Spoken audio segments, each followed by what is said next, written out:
Hello, today we are going to go over the Genesis Spark data menu. The data menu is used to get information about how your controller has been running or is running today. To get there, press Menu and then the top option, Data Menu. There you'll see first the option for last firing status and second the option for last error status. These two status options will show you similar information about the program run, the max temperature, set point, firing time and temperature, including firing time in days, the firing date, if available, final stage, and if there was an error or the result of the firing, as well as the diagnostic information. So the last firing status and error status are the top two options in this menu.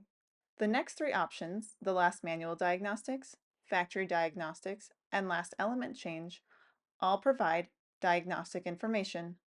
This diagnostic information is saved at different times.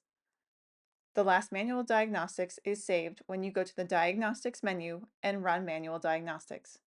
Factory diagnostics are saved at the factory, and last element change diagnostics are saved when you do an element change diagnostics run from the diagnostics menu.